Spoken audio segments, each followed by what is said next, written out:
Sappiamo che questo è la giusta chiusura di un cerchio che volevamo.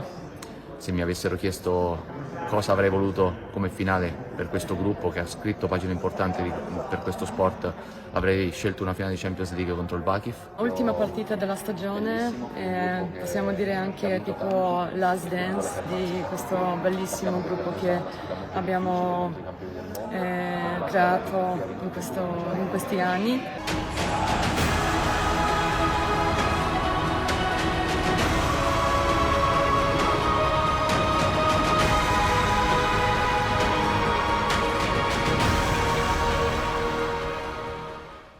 L'hanno ormai tutti ribattezzata The Last Dance, parafrasando l'ultima stagione di una squadra leggendaria del basket NBA come i Chicago Bulls di Michael Jordan.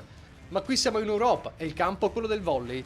C'è area di ciclo che si conclude nella super sfida tra le due squadre più forti del continente. L'Imoco piglia tutto e la sua bestia nera, il Vakif Istanbul, l'unica in grado di battere le Pantere in un mondiale per club che mette ancora rabbia alle ragazze di coach Santarelli. Sfida incrociata che più incrociata non si può, dato che Paola Egonu, dopo la finalissima di Lubiana, indosserà proprio i colori delle turche, mentre la rivale superstella Isabel Haak passerà proprio da Istanbul a Conegliano. Una sfida da vincere soprattutto per i 1500 tifosi giallo-blu che saranno presenti sugli spalti sold out da 12.000 posti. Siamo strafelici di aver così tanto seguito, tutti quanti sono sicuro saranno vestiti di giallo e di blu per sostenerci, sarà veramente bellissimo. Sono sicuro che potranno darci quell'ulteriore spinta per provare a battere una squadra importante col Vakif.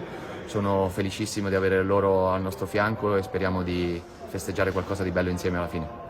Capitan Voloz è pronto a orchestrare Plummer, Silla, Foli e De Cruyff, ma è chiaro che tutti gli occhi saranno addosso a lei, la magica Paola Egonu, chiamata a chiudere il cerchio dei suoi 3 anni d'oro a Conegliano. Una Egonu emozionata alla vigilia della partenza, ma pronta a trasformarsi nella macchina da punti e issare Conegliano di nuovo sul tetto d'Europa. Sarà una partita interessante, sarà una partita bella, una partita emozionante e niente, ringrazio tutti, società, tifosi, ragazzi, staff e non vedo l'ora, ci vediamo il 22 a Lubiana.